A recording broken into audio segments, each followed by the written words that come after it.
හැම දිනාටම තෙරුවන් සරණයි. අද 2021 වර්ෂයේ ජූනි මාසයේ 28 වෙනි සඳුදා දවසේ ශ්‍රී ලංකාවේ ළමින් සවස් 1ට අපි එකතු වෙන්නේ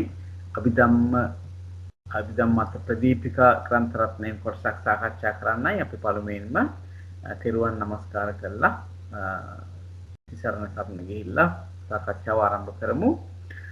නමෝ තස්ස භගවතු අරහතෝ සම්මා සම්බුද්දස්ස නමෝ තස්ස භගවතු අරහතෝ සම්මා සම්බුද්දස්ස නමෝ තස්ස භගවතු අරහතෝ සම්මා සම්බුද්දස්ස බුද්ධං සරණං ගච්ඡාමි ධම්මං සරණං ගච්ඡාමි සංඝං සරණං ගච්ඡාමි ဒ ුතියම්පි බුද්ධං සරණං ගච්ඡාමි ဒ ුතියම්පි ධම්මං සරණං ගච්ඡාමි ဒ ුතියම්පි සංඝං සරණං ගච්ඡාමි තතියම්පි බුද්ධං සරණං ගච්ඡාමි තතියම්පි ධම්මං සරණං ගච්ඡාමි තතියම්පි සංඝං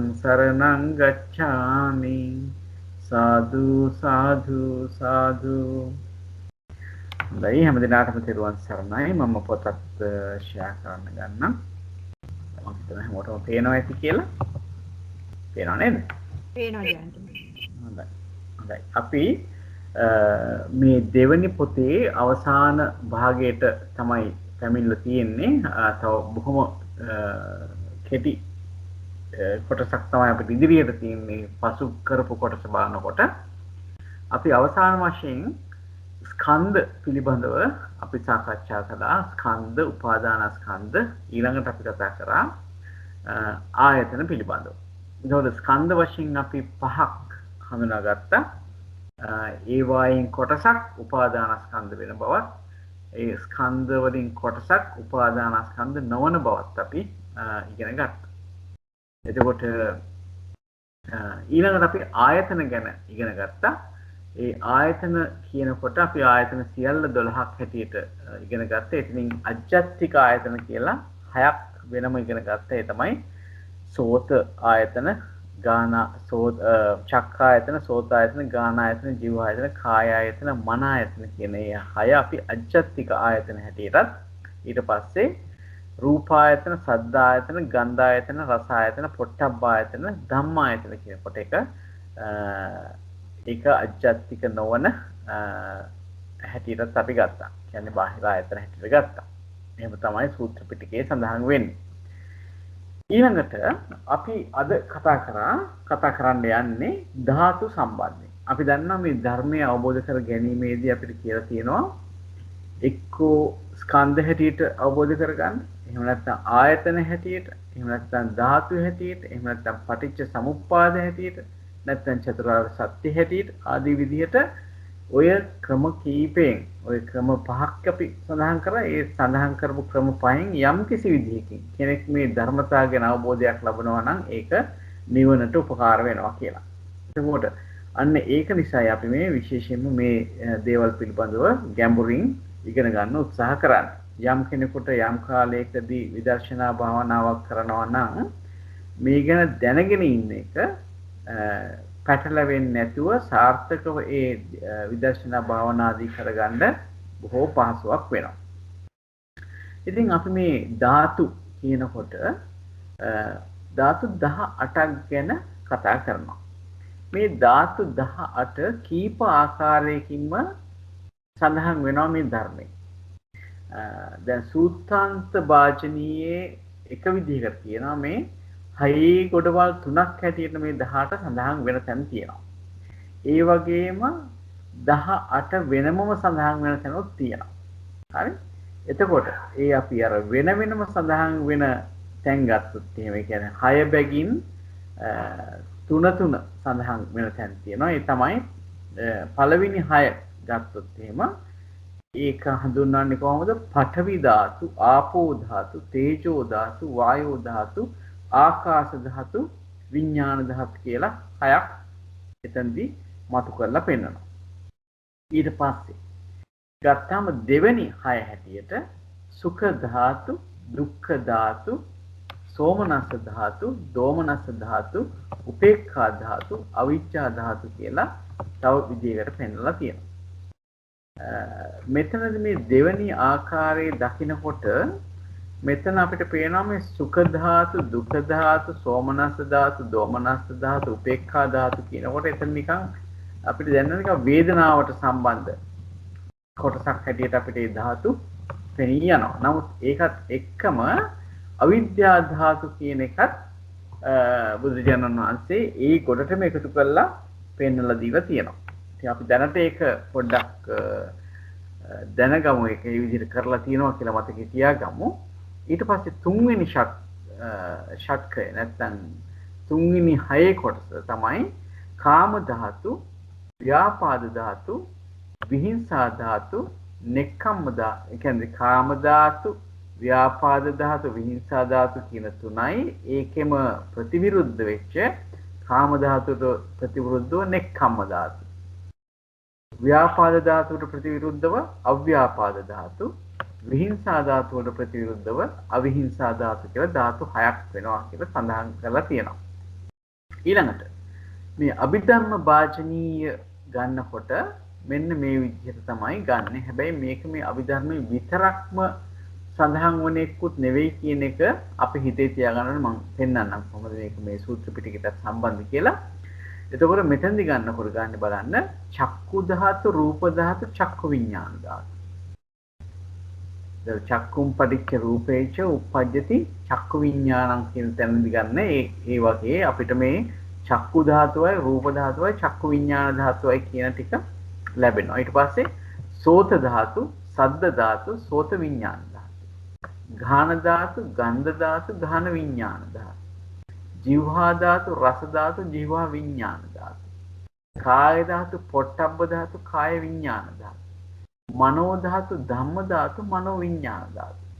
ඔන්න ඔය විදිහට දැන් මෙතෙන්දී සඳහන් කරලා තියෙනවා මේ අභිධම්ම වාචනීයේ මේ විදිහට 18 සඳහන් කරලා තියෙනවා සූත්‍ර පිටකයේ මේ විදිහට 6 කොටස් බැගින් වෙනම ධාතු 18ක් සඳහන් කරලා තියෙනවා කියලා. දැන් අපි මේක පොඩ්ඩක් හොයලා බලමු මේක කොහෙද සඳහන් වෙන්නේ කියලා. අපි ගියොත් එහෙනම් මේ ධාතු විභංග සූත්‍රයට.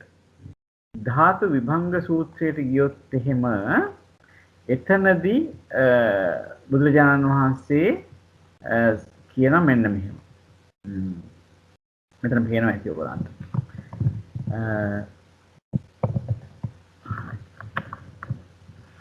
ච ඉමා බික්කු ධාතුයෝ. හරි මේ කාටද කියන්නේ මේ කුක්කුසාති රජතුමාට තමයි කියන්නේ මේ එතකොට රජ කෙනෙක් නෙවෙයි ඇත්තටම බුදුරජාණන් වහන්සේ වෙනුවෙන් පැවිදි වෙච්ච කෙනෙක් ඒ වෙනකොට. ඒ තැනැත්තට නැත්නම් ඒ කුක්කුසාති භික්ෂුව වහන්සේට කියනවා ච ඉමා බික්කු ධාතුයෝ මේ ධාතු 6ක් තියෙනවා කියලා. ඒ මොනවද කියන්නේ? පඨවි ධාතු, ආපෝ ධාතු, තේජෝ ධාතු, වායෝ ධාතු, ආකාශ ධාතු, විඥාන ධාතු. දැන් මෙතනදි තමයි මේ විශේෂයෙන්ම මේ 6 මෙතනදි සඳහන් වෙනවා. ඒ මේ ධාතු විභංග සූත්‍රයේ තමයි ඒක සඳහන් වෙන්නේ. ඊළඟට අපි කියොත් මේ බහු ධාතුක සූත්‍රයට ගියාම එතනදී සාකච්ඡා කරනවා තවත් කොටසක් ගැන. හරි අපි බලමු ඒක කොහොමද වෙන්නේ කියලා. මේ බහු ධාතුක සූත්‍රයට ගියාම මෙන්න මෙතන බලමු. හොඳයි. හරි. මෙන්න මෙතන කියනවා මේ බලන්න අපි තව ටිකක් උඩට යමු. මෙතනදී කියනවා මේ බුදුරජාණන් වහන්සේ සියා ආනන්ද චෛමා ආනන්ද ධාතුයෝ.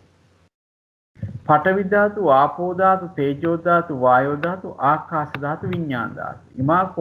ඉමාකෝ ආනන්ද ච ධාතුයෝ. යතෝ ජානාති පස්සති.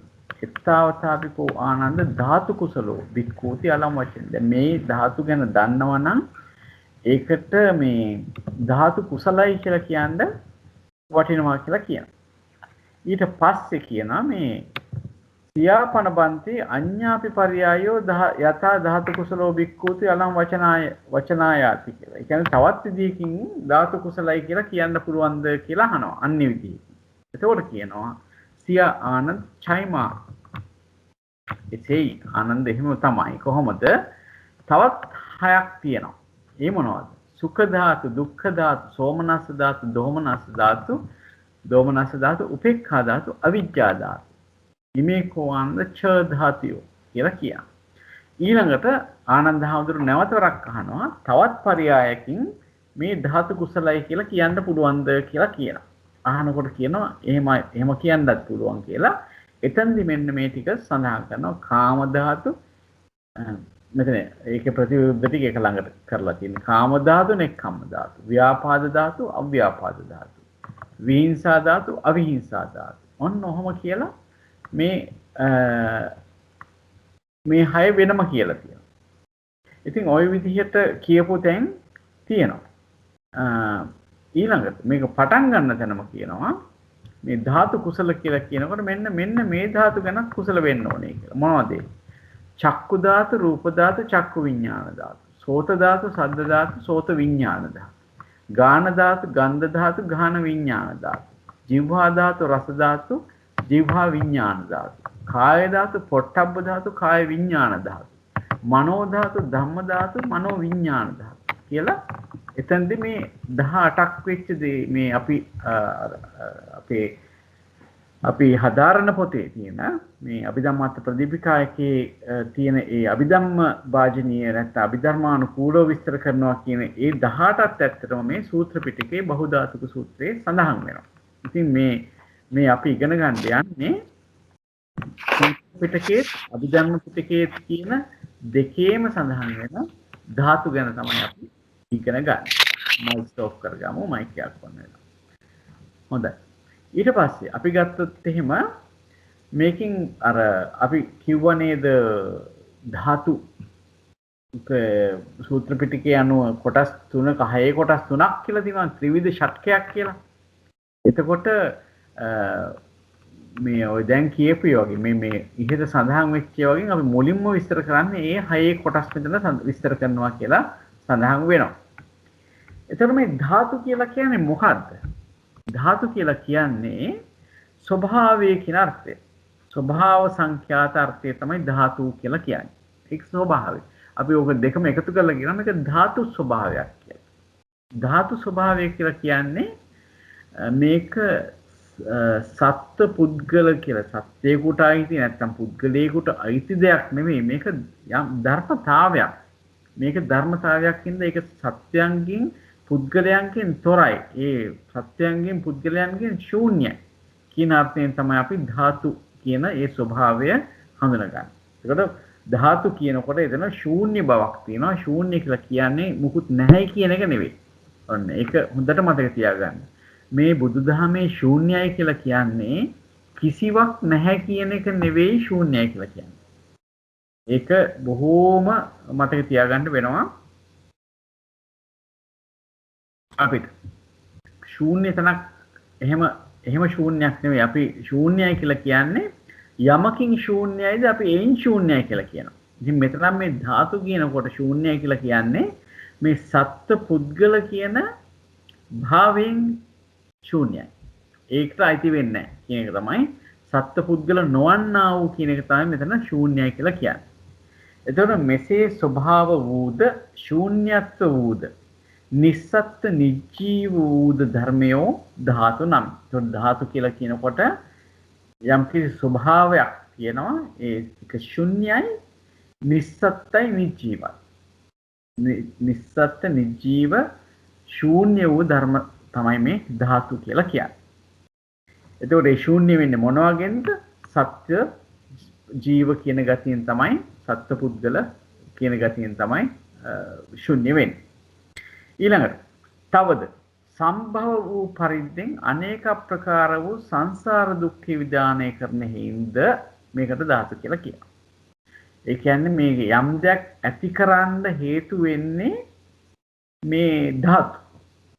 දැන් අපි ගත්තොත් එහෙම අපි කතා කරපු දේවල් වලින් ගත්තොත් එහෙම චක්කු ධාතු, රූප ධාතු, චක්කු විඤ්ඤාණ ධාතු ආදී මේ ඇතිවීම නිසා ඒ මොනවද ඇති වෙන්නේ ලෞකික ධර්ම මෙතනදී ගන්න විශේෂයෙන් ගත්තාම ඒ වගේ මේ සංසාර දුක්ඛය පැනවෙන නිසා සංසාර දුක කියන එක දැන් ස්කන්ධයන්ගේ පහළවීමක් නෙවෙන්නේ ස්කන්ධයන්ගේ මුලින්ම පහළවීමකටත් වඩා අපි බැලුවොත් එහෙම ස්කන්ධයන්ගේ සංතති වශයෙන් පහළවීමක් තමයි මේ ධාතු වලින් කෙරෙන්නේ. එතකොට ඒක තමයි මේ අපි මේ ලෞකික ධර්ම සියල්ල ගත්තාම මේක සංසාර දුකටම අයිති දේවල්. දුක්ඛ සත්‍යයට අයිති දේවල් හැටියට අපි ගන්නෙ නේද? රූප ගන්නකොට රූප කියන එකත් උදාහරණයකට ගත්තොත් ඇස කියන එකත් දුක්ඛ සත්‍යයට අයිති. රූපය කියන එකත් දුක්ඛ සත්‍යයට අයිති. ඊට පස්සේ චක්කු විඥානය කියන එකත් දුක්ඛ සත්‍යයට අයිති. එතකොට මේ සංසාර දුක කියන එක තමයි මෙතනදී අපිට මේ කොයි ආකාරයකින් ගත්තත් ලෞකික ධර්මයන් ඇසුරු කරන්නේ ඒ දුක. එතකොට අපි ඒකෙන් කොටසක් අයින් කරලා දුක ඇති වෙනවා කියන එක තැනට ගන්නවා සමුදය හැටියට ලෝභය. නමුත් පොදුවේ ගත්තාම ඒක දුක ඇති කරවන්නක්. සමුදය කියන්නේ දුක ඇති කරවන්නක් නේ. ඒ වගේම හැම වෙලාවකම ස්කන්ධ පහළවීමක් කියන්නේ දුකෙහි ඇතිවීම. එතකොට අපි මෙතනදී කියනවා මේ සම්භව වූ පරිද්දෙන් අනේක ප්‍රකාර වූ සංසාර දුක්ඛේ විදානය කරනෙහින් මේ ධාතු කියලා කියනවා. ඊට පස්සේ කියනවා බරගෙන යන්න වුන් විසින් බරමෙන් සත්වයන් විසින් උසලුණු ලැබෙත් යන අර්ථයෙන්. දැන් සත්වෝ මේ ධාතුත් එක්ක තමයි සම්බන්ධය තියෙන්නේ. මේව අරගෙන තමයි සංසාරේ යන්නේ. මේ ධාතු කියන දේවල් වලින් ලැබෙන ප්‍රතිඵල අරගෙන තමයි සංසාරේ යන්නේ. ඒක බරක් හැටියට මෙතනදී සඳහන් කරලා තියෙනවා.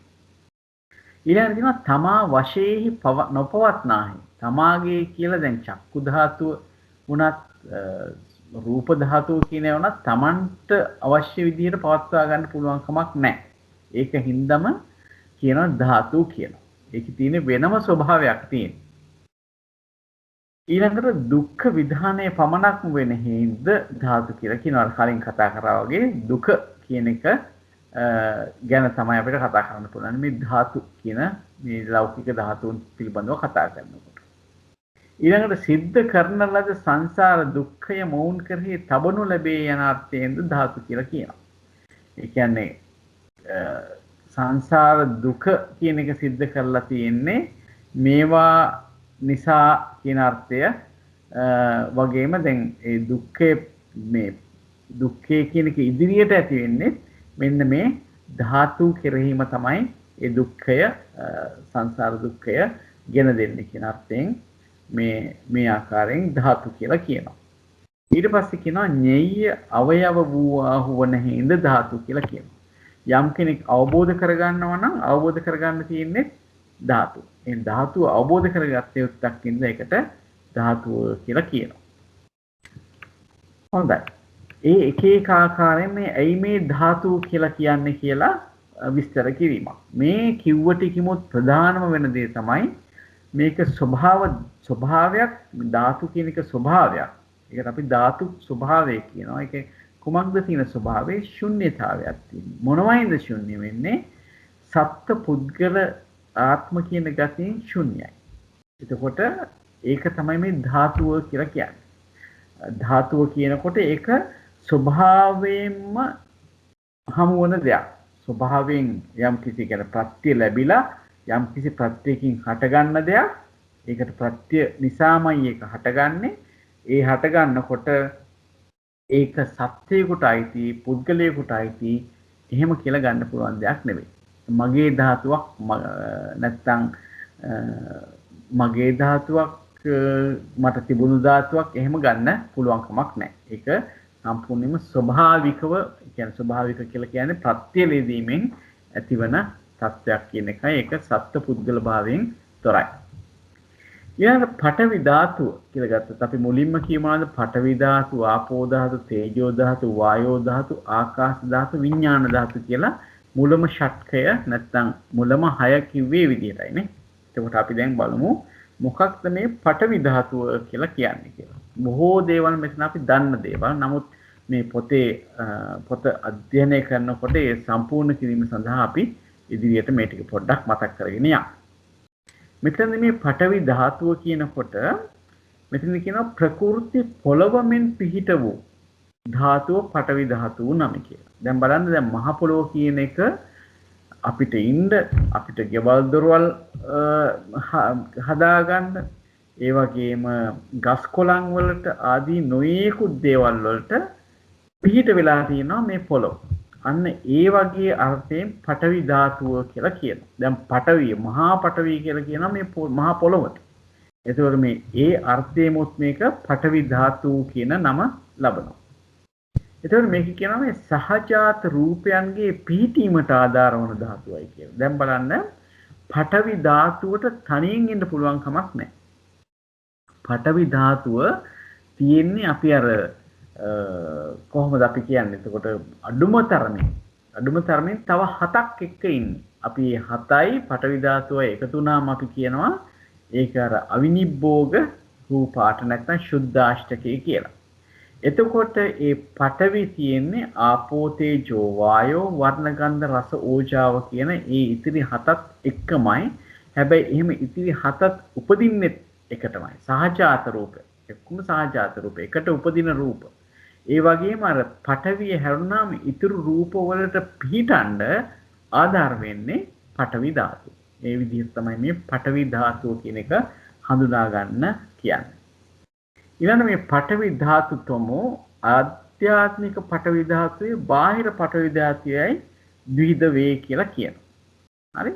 එතකොට අපිට ඇත්තටම ඕක නැවත වරක් අපි ගියොත් මේ ධාතු විභංග සූත්‍රයේට ධාතු විභංග සූත්‍රයේදීත් අපිට කියනවා මේ පඨවි ධාතු කියන එක බලන්න. කතමාච බික්ඛු ආප සමායන පඨවි ධාතුවට යන. ඉතින් කතමාච බික්ඛු පඨවි ධාතු. පඨවි ධාතු සියා අජ්ජත්තික සියා බාහිර. පඨවි ධාතු අජ්ජත්තිකද වේ බාහිරද වේ. පඨවි ධාතුව කියන එක අධ්‍යාත්මික පඨවි ධාතුවකුත් තියෙනවා බාහිර පඨවි ධාතුවකුත් තියෙනවා. කතමාච බික්ඛු අජ්ජත්තිකා පඨවි ධාතු. යං අජ්ජත්තං පච්චත්තං කක්කලං කරිගතං උපාදින්න. එයදී තමයි මොනවද? කේසා ලෝමා නඛාදන්තා තචෝ මන්සන්නහාරු අත්තිමින්ජා වක්කං හදයන් යකනං කිලෝමකම් පියකම් පප්පාසං අන්තං අන්තගුණං උදරියං කරීසං යංවා පනඤ්ඤම්පි කිංචි අජ්ජත්තං පච්චත්තං කක්කලං කරිගතං උපාදින්නම් අයං උච්චති බික්ඛු අජ්ජත්තිකා පඨවි ධාතුය කියලා කියනවා. එතකොට මොනවද මේ අපි දැන් දන්නවා අපි මෙතන කිව්වේ අපි අසුභ භාවනාව වඩන්න ගන්නකොට කේසා ලෝමා නඛාදන්තා කියන ඒ ආදි වශයෙන් වූ 19ක් ගැන තමයි මෙතන කියලා තියෙන්නේ. මෙතන අර මත්තලුංගම් කියන එක අතහැරලයි කියලා තියෙන්නේ. එක එක දේශනා විලාශයක් ඒක බුදුරජාණන් වහන්සේගේ ඇතැම් තැන් වල මත්තලුංගම් කියන එක ඇතුළත් කරලා තියෙනවා. සමහර තැන් වල ඇතුළත් කරලා නැහැ. අර අට්ටි මිංජා කියන එකට වගේ ගලපන්න පුළුවන් කමකුත් තියෙන බව බොහෝ විට ස්වාමීන් වහන්සේලා අපිට විස්තර කරලා තියෙනවා. මත්තලුංගම් කියන්නේ. ඊළඟට යාචේව කෝපන අජ්ජත්තිකා පඨවි ධාතු යාච බාහිරා පඨවි ධාතු පඨවි ධාතු රේවේසා. අධ්‍යාත්මික වුණත් බාහිර වුණත් ඒ දෙකම පඨවි ධාතුවමයි කියලා කියනවා. අපි ඔන්න ওই විදිහට පොඩ්ඩක් බලලා දැන් බලමු අපි දැන් මොකද්ද මෙතන කියන්නේ මේ අධ්‍යාත්මික බාහිර පඨවි ධාතුන් අතරින් අධ්‍යාත්මික පඨවි ධාතුව යන සත්‍යයන්ගේ సంతානෙයි මෙන්න හොඳට බලන්න. සත්‍යයන්ගේ సంతානෙහි අන්තර්ගත වූ ඒවත් ඉන්ද්‍රිය බද්ධ වූ මේක හරිම වැදගත් වචනයක් මේ ඉන්ද්‍රිය බද්ධ වූ කියන වචනේ. මොකද මේක ගැන අහලා තිබුණ නැත්නම් සමහර තැන්වලදී අපිට අදහසක් ගන්න අමාරු වෙනවා. විශේෂයෙන් ගත්තාම මේ අජ්ජත් ත්‍රිකේ කියලා ත්‍රිකයක් තියෙනවා මාතිකාවල. ඒ කියන්නේ ධම්මසංගණී ප්‍රකරණේ මාතිකාවල තියෙනවා අජ්ජත් ත්‍රිකේ කියලා කොටසක්. අජ්ජත්තා ධම්මා බහිද්ධා ධම්මා අජ්ජත් බහිද්ධා ධම්මා කියලා පද තුනකින් සංග්‍රහ වෙච්ච ත්‍රිකයක් තියෙනවා. ඒකෙදි කියන දෙයක් තමයි මේ අජ්ජත් ධම්මා කියනකොට ඉන්ද්‍රිය බද්ධ වූ ධර්ම ගන්නවායි කියලා. ඒතර මොකද්ද මේ ඉන්ද්‍රිය බද්ධ කියලා කියන්නේ? මේ සත්වයන්ගේ సంతානයන්හි අන්තර්ගත වූ. ඒ කියන්නේ සත්වය දැන් ජීවත් වෙන සත්වයෙක් ගත්තාම ඒ සත්වයාට අදාළ වූ නැත්නම් ඒ සත්වයාත් එක්ක එකට බැඳිච්ච දේවල් තමයි වෙන්නේ ඉන්ද්‍රිය බද්ධ කියලා කියන්නේ. එතකොට මේ අධ්‍යාත්මික පටවි ධාතුව කියනකොට ඒක ගන්න වෙන්නේ යම්කිසි අර කිව්වනේ පටවි ධාතු කොටස් ගොඩක් කිව්වනේ 19ක් කේසල්ලෝමානකදන්ත ඒ ඔක්කොම ඉන්ද්‍රිය බද්ධයි. මේ ඉන්ද්‍රිය බද්ධ කියන ජීවත් වෙන සත්‍යයක් හා එකට යෙදෙන ධර්ම මේ රූප ධර්ම ටිකක් තමයි එතන අජ්ජත්තික පටවි ධාතු කියලා කිව්වේ. දැන් මෙතෙන්දි කියනවා පටවි ධාතුව යනු කියන්නේ අධ්‍යාත්මික පටවි ධාතුව යනු සත්වයන්ගේ సంతානෙහි අන්තර්ගත වූ එවත් ඉන්ද්‍රිය බද්ධ වූ තම තමන් සතු වූ අධ්‍යාත්මික පටවි ධාතු තොමෝයි කියලා කියනවා. එතකොට දැන් මෙතනදී එතකොට අපි බලන්න ඕනේ මොකද්ද මේ අනින්ද්‍රිය බද්ධ කියලා කියන්නේ. අනින්ද්‍රිය බද්ධ කියලා කිව්වොත් කිසිම සත්වයකට අයිති නැහැ. කියන්නේ සත්වයකට සම්බන්ධ නැති. ඒ කියන්නේ ගස් ගල් වනාන්තර පර්වත වගේ දේවල් ගත්තාම ඒවා සත්‍යයකට සත්‍යයාගේ ශරීරයට සම්බන්ධයක් නැහැ. වෙනම සම්බන්ධකම් තියෙනවා. ගලක් උඩ වාඩි වෙන්න පුළුවන්. ඒ වගේ දේවල් ගල් වලින් ප්‍රයෝජන ගන්න පුළුවන්. ගස් වලින් ප්‍රයෝජන ගන්න පුළුවන්. එහෙම එකක් ගන්න නෙවෙයි කියන්නේ මේ රූපය තමාගේ රූපය කියලා කියන්න බැරි කොටස් ටික. බාහිරව තියෙන තමයි අනින්ද්‍රිය බද්ධ කියලා කියන්නේ. ඉන්ද්‍රිය බද්ධ කිව්වොත් තමාගේ ශරීරයේ පවතිනා වූ රූප ටික තමයි ඉන්ද්‍රිය බද්ධ කියන්නේ. ඒතර පඨවි ධාතුව ගන්නකොට තමාගේ ශරීරයේ තියෙන පඨවි ධාතුව තමයි මේ ඉන්ද්‍රිය බද්ධ වූ කියලා ගන්න. ඒක මම හිතනවා මේ විස්තරය දැනගන්න එක ප්‍රයෝජන. ඊළඟට බාහිර පඨවි ධාතුව කියලා කියන්නේ සංස්කාරයන්ගේ సంతානෙහි අන්තර්ගත වූ අනින්ද්‍රිය බද්ධ වූ සංස්කාරයන්ගේ సంతානෙහි කියලා කියන්නේ. ඒ කියන්නේ මෙතෙන්දී අතරම අපිට ගන්න වෙන්නේ අර ජීවත් වෙන පණ නැති කොටස් වලට අයිති වෙච්ච ඉන්ද්‍රියන් හා සම්බන්ධයක් නැති පඨවි ධාතුව තමයි මේ බාහිර පඨවි ධාතුව කියලා කියන්නේ. දැන් මෙන්න අර කලින් අපිට සූත්‍රයේ ලැබිච්ච විස්තරේම දැන් මෙතන අපිට ලැබෙනවා. මොකද්ද ඒ අධ්‍යාත්මික පඨවි ධාතුව? යමක් සත්ත්ව సంతානගත වූවාද පුද්ගලයන්ට වෙන්වෙන්ව ලැබුණේද කක්කල හෙවත් තද වූවාද කරිගත හෙවත් රළු වූවාද කක්කලත් හෙවත් කර්කශ බවට පත් වූවාද කක්කල භාව හෙවත් කර්කශ ස්වභාවයේ වේද අජ්ජත් උපාදින්න හෙවත් සත්ත්ව సంతාන පර්යාපන්න කියන්නේ ඇතුළත් වූ ආත්ම භාව සංඛ්‍යාතෝ ආත්ම භාව කියලා කියන්නේ මෙතනදී මේ තමාගේ කියලා ගන්නවා කියන එක. නැත්නම් මේ ආත්මයක් තියනවා කියන එක බුදුදහමේ ප්‍රතික්ෂේප කරන දෙයක් නේ. මෙතන මේ ආත්ම භාව කියලා කියන්නේ තමාගේ කියන තමාට අයිති කියන අර්ථයෙන් සලකනු ලබන. ශරීරයේ පිහිටියා වූ කෙස් ඩොම්නියද සම්මස්නහර ඇට මිදුළු වකුගඩු ආදී ගිහිල්ලා කොහොමද යන්නේ?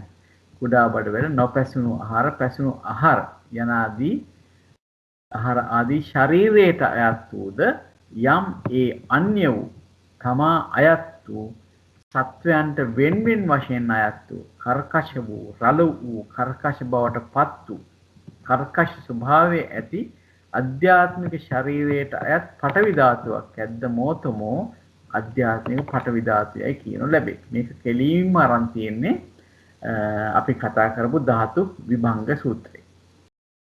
ඊළඟට ගත්තොත් ශරීරයේ පිහිටියා වූ රූපය කම්ම සමුත්ථාන හෙවත් කර්මයේ හේතු කොටගෙන උපන් රූපයය. දැන් ශරීරයේ යම්කිසි පිහිටලා තියෙනවා නම් රූපයක් ඒක මුලින්ම ඇත්තටම ඇති වෙන්නේ අපි කතා කරා අපි ප්‍රතිසන්දියේදී ඇති වෙනවා කර්මජ රූප කලාප තුනක්. ඒ තමයි මොනවද අපි ගත්තේ? කාය දසක, භාව දසක, වස්තු දසක කියන ඒ රූප කලාප තුන. දැන් රූප 30ක් තියෙනවා. ඒ කර්මජ රූප. එතනින් තමයි ආරම්භය ලබා ගන්න. එතකොට මෙතනදී මේ ශරීරයේ පිහිටියා වූ රූප කියලා කියනකොට මූලික වෙනවා කර්මජ රූපේ. මොකද සතෙක් නැත්නම් පුද්ගලයෙක් කියලා අපිට හඳුන්වන්න පුළුවන් පැනවීමක් කරන්න පුළුවන් නැත්නම් ජීවත් වෙන සත්‍යයක් හැටියට කතා කරන්න පුළුවන් මේ කර්මජ රූප නිසා. කර්මජ රූප වලින් තොරව අපිට සත්‍යයක් කියලා කියන්න බෑ. ජීවියෙක් කියලා කියන්න බෑ. කර්මජ රූප අත්‍යවශ්‍ය වෙනවා. එතකොට ප්‍රශ්නයක් තියෙනවා. මම අහන්නම් මේ ප්‍රශ්නේ. ගස් වලට නැත්තම් අපි ගත්තොත් එහෙම ශාක වලට දැන් කර්මජ රූප තියනවාද ශාක වලට? පුළුවන් ද උත්තරයක් දෙන්න? නෑ. ඇයි නැත්තේ? කර්මජ රූප කියන්නේ ජීවිතේන්ද්‍රිය තියෙනවා. කර්මය අනුව හට ගන්නේවනේ කර්මජ රූප. හොඳ උත්තරයකුත් ආවා. හොඳ කියන්නේ සැලකිය යුතු උත්තරයක්. ජීවිතේන්ද්‍රිය ගැන කිව්වා නේද? ඔව්. අර දශක 3ට තියෙන ජීවිතේන්ද්‍රියක් තියෙනවනේ. ජීවිතේන්ද්‍රියක් තියෙනවා. එතකොට ශාක වලට තියෙනවද ජීවිතේන්ද්‍රිය? දැන් ගහක උඩින් දළුවක් කැඩුවාම ආපහු දීලා වැඩෙනවනේ. රූප ජීවිතේන්ද්‍රියක් තියෙනවා ඇති. නාමයක් ඒත් රූප වෙන්නේ නෑ ජීවිතේන්ද්‍රියක් නෑ නාම රූප මේ ජීවිතේන්ද්‍රියක් නැහැ කියලා වගේ තමයි මට හිතෙන්නේ. නමුත් බුදුරජාණන් වහන්සේ හැබැයි ගහක පොලයක්වත් කඩන්න එපා කිව්වනේ. ඔව් ඒක වෙනම දෙයක්. ගහක පොළ කඩන්න එපා කිව්ව වෙනම දෙයක්. ඔව් ජීවිතේන්ද්‍රිය හොඳ තැනක්. මොකද අපිට සමහර තැන්වලදී ඇහෙනවා මේ ශාක වලට ජීවිතේන්ද්‍රිය තියෙනවා කියලා දේශනාවලදී ඇහිලා තියෙනවා. නමුත් හොඳට මතක තියාගන්න ජීවිතේන්ද්‍රිය කියලා කියන්නේ කර්මජ රූපයක්. දැන් සුද්ධාෂ්ටකයේට ජීවිතේන්ද්‍රිය එකතු වුණාම අපි කියනවා ජීවිත නවකය කියලා. රූප කියන්නේ සුද්ධාෂ්ටකයේට ජීවිතේන්ද්‍රිය එකතු වුණාම අපි ඒකට කියනවා ජීවිත නවකය කියලා. අපේ ශරීරවලත් තියෙනවා විශේෂයෙන්ම අසඤ්ඤ සත්‍යය. අසඤ්ඤ සත්‍ය කියලා කියන්නේ සිත් පහළ වෙන්නේ නැති තැන. එතන පහළ වෙන මූලිකවම පහළ වෙන රූපය තමයි ජීවිත නවකය. ඒකේ තියෙන ජීවිත ඉන්ද්‍රිය හින්දා තමයි එතන අපි සත්වයක් හැටියට හඳුන්වන්නේ. එතන තියෙන ජීවිත ඉන්ද්‍රිය හින්දා. ජීවිත ඉන්ද්‍රිය නැත්තම් සත්වයක් නෙවෙයි. ඒකෝට ගහ කියන්නේ සත්වයක් නෙවෙයි. එහෙමනම් ඒක ජීවිත ඉන්ද්‍රියක් තියෙන්න පුළුවන්ද? නෑ. කියන්නේ කර්මජ රූපයක්. ඒක කොහෙත්ම වෙන රූපයක් නෙවෙයි. පෙර කරන කර්මයක් නිසා ලැබිච්ච රූපයක් තමයි කර්මජ රූප කියලා කියන්නේ. එහෙමනම් ගහක රූපයක් කිසිම රූපයක් ඇති වෙන්නේ නැහැ පෙර කර්මයෙන්. ගහක් කියලා උපදින්නේ නැහැ කිසිම සතෙක් නේද? මොනවා කරත්. ඒක නිසා ගස් වලට නැහැ ජීවිතින්ද්‍රිය රූපයක්. ඒක හොඳට මතක තියාගන්න. කවුරු මොනවා කිව්වත් පැටලෙන්නේ නැතුව නිවැරදි ධර්මය අපි මතු කරලා තේරුම් කරගන්න උත්සාහ කරමු. එතකොට ශාක වලට, ගස් වලට, ගල් වලට, ගෙවල් වලට, දොරවල් වලට, මේස පුටු වලට ජීවිතින්ද්‍රිය නැහැ. වෙන එකක් තියා දළුව කැඩුවහම දළු දාන පැලයකවත් ජීවිතින්ද්‍රියක් කියලා එකක් නැහැ. ඒක බීජ නියාමය. ඒ දළුවක් කැඩුවහම දළුවක් වෙන්නේ බීජ නියාමය උතු නියාමනේ. උතු නියාම හින්දා තමයි ඒක වෙන්නේ. ඒක ඔව්. ඒක කර්මයෙන් නෙවෙයි. කර්මයෙන් නෙවෙයි. කර්ම නියාමයට එන්නේ නැහැ ඒවා. ඒක නිසා ජීවිතේන්ද්‍රිය කියන එක අනිවාර්යයෙන්ම කර්මජ රූපයක්. ඒක තියෙන්නේ සත්ව సంతානවල විතරක්මයි. මේ කතා කරේ රූප ජීවිතේන්ද්‍රිය ගැන. ඒක බොහොම හොඳින් තේරුම් ගත යුතු, පැටලෙන්නේ නැති විය යුතු තැනක්. හොඳයි. එතකොට දැන් මෙතෙන්දි කියනවා ශරීරයේ පිහිටියා වූ රූපය කම්ම සමුට්ඨාන හෙවත් කර්මය හේතු කොටගෙන උපන් රූපයයි කියලා. එතකොට මෙතෙන්දි මූලිකවම ගන්නෙ කර්මජ රූප. ඇයි එහෙම ගන්නෙ? මොකද సంతානයක් කියනකොට ජීවි බවක් ගැන අපි කතා කරනවා. ඒ ජීවි බවක් දකින්න ලැබෙන්නේ අපි ජීවයක් කියන එකක් ගැන කතා කරන්නේ මේ කර්මජ රූප නිසා. ඒක තමයි අපි මලමිනියක කර්මජ රූප නැහැ කියන්නේ. ඒ කියන්නේ චුතමන අවස්ථාවේ සියලුම කර්මජ රූප නැති භංග වෙලාම යනවා. සියලුම කර්මජ රූප ටික භංග වෙනවා චුතියෙදී. ඊට පස්සේ ඒක ජීවියෙක් කියලා හඳුන්වන්න බැරි ඒකයි. මොකද කර්මජ රූප එතන නැහැ. එතකොට අන්න ඒ විදිහට පොඩ්ඩක් මේ මාතෘකාවෙන් ටිකක් ඈතට ගියත් ඒ ටික මතක් කරගන්න එක හොඳයි කියලා හිතුණා. එතකොට මේ ශරීරයේ තියෙන මූලික වශයෙන්ම කර්මජ රූප වලින් පටන් ගත්ත රූප ටිකක් තමයි තියෙන්නේ. එතකොට ඒ රූප ටික එහෙම කර්මය හේතු කරගෙන නැතිව උපන් රූප කියලා කොටසක් තියෙනවා. මේ ශරීරය ගත්තාම කර්මයෙන් හටගත්ත රූප කියලාත් කොටසක් තියෙනවා. කර්මයෙන් හට නොගත් රූප කියලාත් කොටසක් තියෙනවා. හරි? එතකොට මෙතෙන්දි කියනවා අප මුලින්ම බලුවා ශරීරයේ පීඨියා වූ රූපයේ තෙනේ කර්ම සමුත්ථානෙවත් කර්මයේ හේතු කොට උපන් රූපයය එසේ කර්මයේ හේතු කොටගෙන නූපන් රූපයයි ද්විද වේ.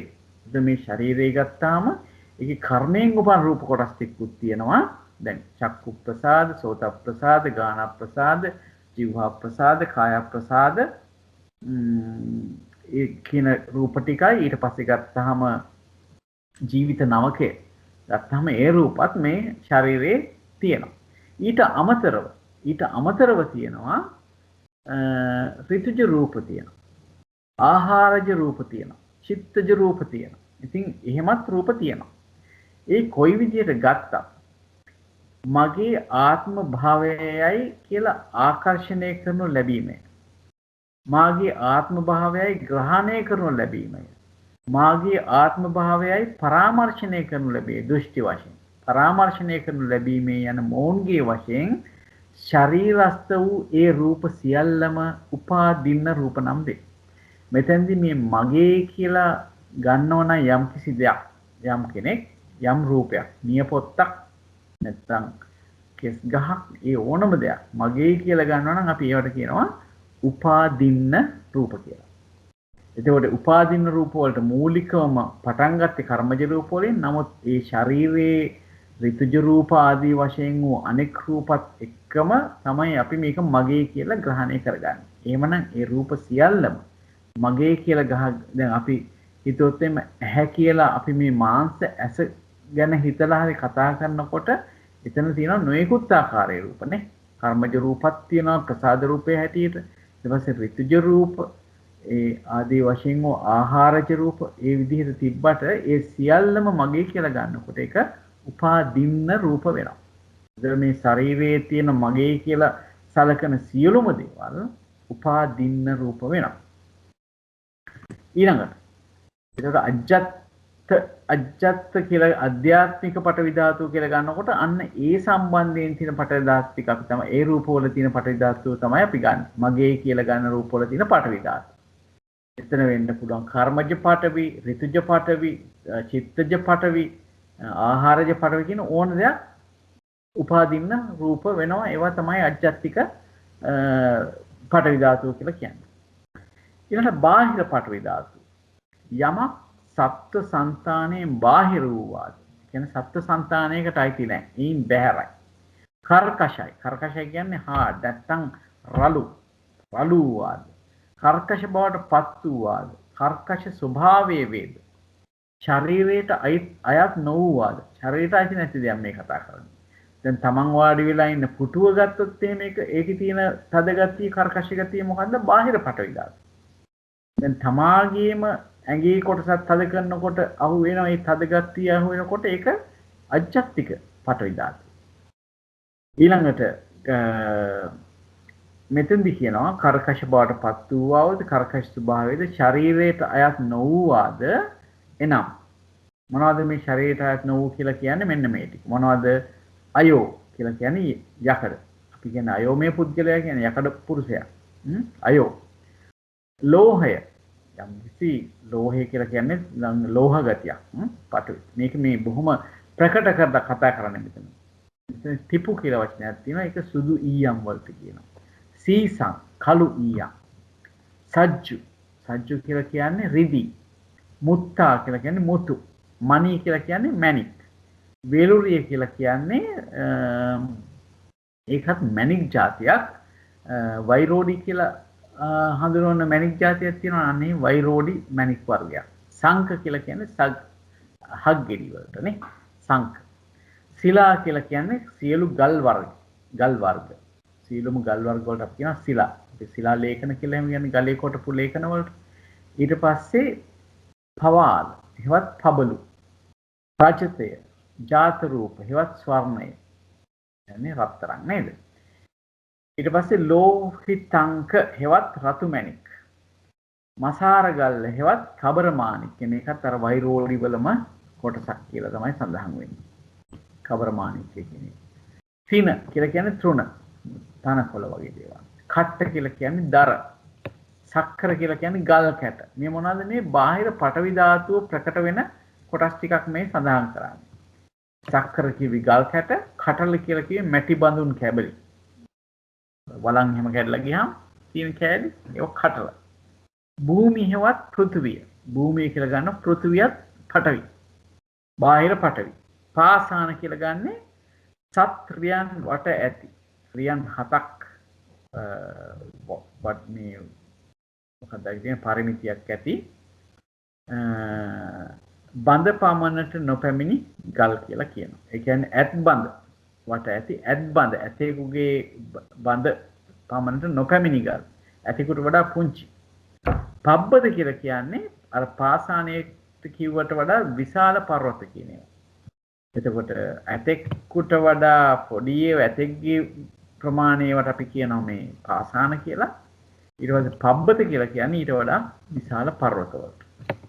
යම් මේ අන්‍ය වූ හෙවත් පුද්ගල సంతාණයට අයත් නො වූ හෙවත් ශරීරගත නො වූ කර්කශ රළු වූ කර්කශ බවට පත් වූ කර්කශ ස්වභාවය වූ ශරීරයට අයත් නො වූ පටවි ධාතුවක් ඇද්ද ඔතමෝ බාහිර පටවි ධාතු නම්. ඒකවල බාහිර පටවි ධාතු කියන එක දැන් අපිට හොඳටම තේරෙනවා මේ ශරීරයට සම්බන්ධයක් නැතුව බාහිරින් තියෙන යම්කිසි තද ගතියක් තියෙන දෙයක් තියෙනවා නම් අපි ඒකට බාහිර පටවි ධාතුව කියලා නම් කරනවා. ඒකට ගස් ගල් පුටු මේස වලම් පිඟන් තේරම ගත්තාම ඒවා බාහිර පටවි ධාතුව තියෙන දේවල්.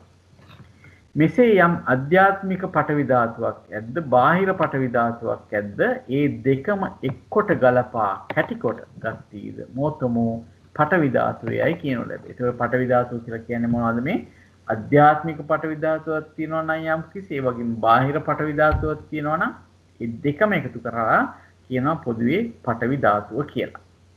ඊළඟට තව සඳහන් කරනවා අධ්‍යාත්මික බාහිර පටවි ධාතුන් අතුරෙන් අධ්‍යාත්ම సంతානෙ හෙවත් තම තමන්ගේ ආත්ම භාවය අයත් කොට පවත්නා වූ කර්කශ ස්වභාවයේ තේෂා ලෝමාදීන්ගේ වශයෙන් උපාදින්න පටවි ධාතුවයි වදාළසේක. එතකොට අපි කියවනේ කේසා ලෝමා නඛා දන්තා කියලා ගිහිල්ලා උදරියන් කරීසන් දක්වා ගියානේ. අන්න ඒ සියල්ලම කියනවා මේ උපාදින්න පටවි ධාතු. මොකද ඒව තමයි මේ තමාගේ කියලා තමාගේ ආත්ම භාවය කියලා දැඩිව ගන්නේ ඔන්න ඔය ටික. ඒක නිසා ඒකට කියනවා උපාදින්න පටවි ධාතුව කියලා.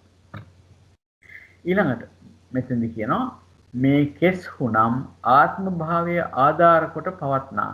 මේ කෙස් කියන ඒවා මේ ආත්ම භාවය කියන්නේ මනුස්ස ආත්ම භාවය කියලා ගත්තොත් එතකොට මේ මනුස්ස කෙස් කියලා කොටසක් ගන්න පුළුවන්.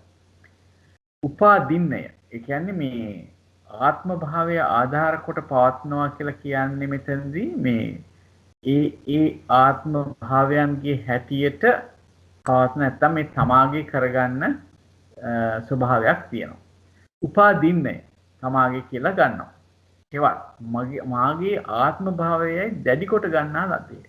මෙතෙන්දී අපි කියන්නේ මේ කෙස් මගේ ආත්මය කියලා ගොඩාක් අපිට එහෙම වචනෙන් කිව්වට එහෙම හිතනවාද කියන එක පොඩ්ඩක් හිතලා බලන්න ඕන. නමුත් අපි ගන්නවනේ මේක මගේ කියලා දැඩි වශයෙන් ගන්නවනේ. ආත්ම දෘෂ්ටියෙන් ගන්න ගතියක් තියෙනවානේ. එතකොට ඒක උපාදින්නයි.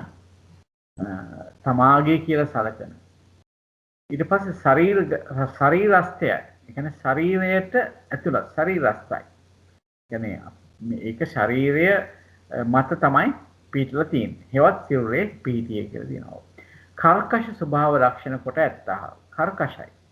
කෙස් ගත්තොත් කර්කශයි ඒක.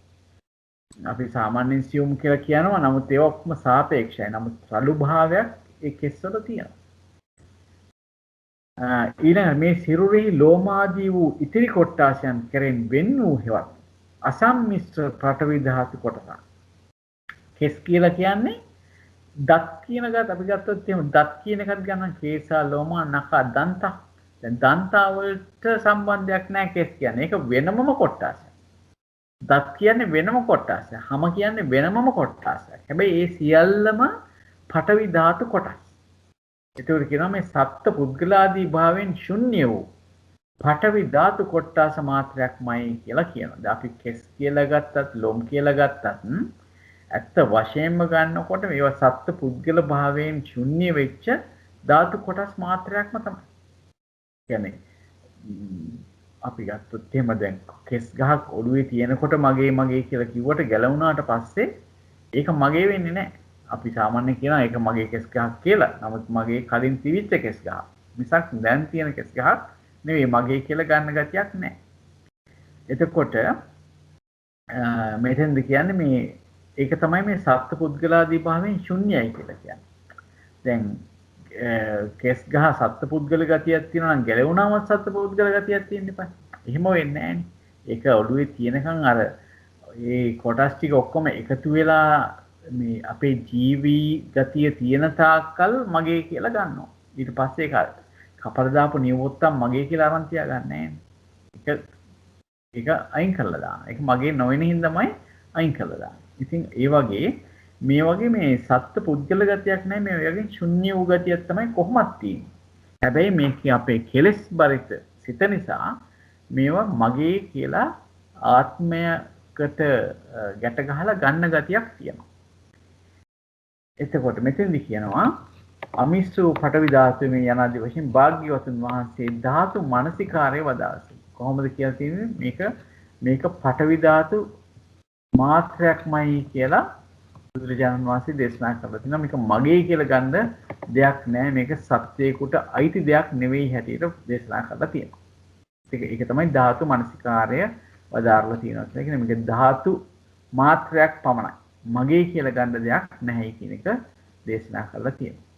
මේ ධාතු මනසිකාරයේ වනාහි භාවනා ක්‍රමයේ කොට වීර්යයද විදර්ශනා වඩා උත්තම අර්ථයේ හෙවත් අරහත් ඵලයට පැමිණෙනු කැමැති මහණහු විසින් පළමු කොට චතුපාරිශුද්ධ සීලයේ පිරිසිදු කරගත යුතුය. මේකේ දැන් මේ විදිහට මේ ධාතු මනසිකාරයක් කරලා ධාතු මනසිකාරය කියලා කියන්නේම මේක ධාතුවක් හැටියට බලන එක. එතකොට අර සත්ත්ව පුද්ගල ආත්ම කියන සංඥාව දුරු කරගන්න ගන්න වීර්යයක් තමයි මේ කරන්නේ. එහෙම කරනකොට කියන අනාත්ම භාවය තමයි එතෙන්දී ප්‍රකටවම දැනෙන්නේ. ඒ විදිහට මේ දැන් අපි විදර්ශනා කරනවා කියලා කියන්නේ මොකද්ද? ත්‍රිලක්ෂණයට නම් වල බලන එකනේ. එක්කෝ අනිත්‍ය හැටියට බලනවා. එක්කෝ දුක්ඛ හැටියට බලනවා. එහෙම නැත්නම් අනාත්ම හැටියට බලනවා.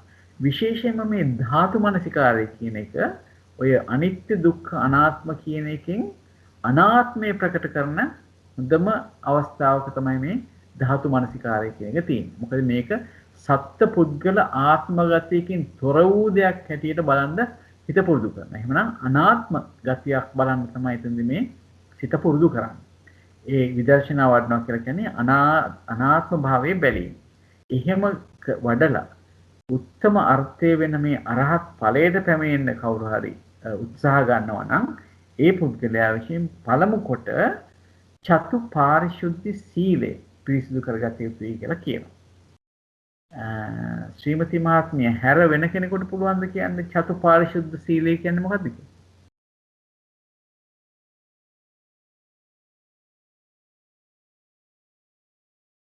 උත්සාහයක් ගන්න බෑ. මතකයි ප්‍රත්‍ය සම්නිශ්‍ර සීලය. හරි ඒක අමාරුම එක තමයි පළවෙනිට කිව්වේ. ඒක තමයි බොහොම අමාරුවට මතක් වෙන එක. බොහොම හොඳයි. එහෙනම් ඊටු ටික කියන්නේ අනිත් අය හරි කවුරු හරි? ඊටු මොනවාද? මට මතක නෑ. ඉන්ද්‍රිය සංවර සීලයත් අයිතිද? ඒකත් අයිති. සංවර සීල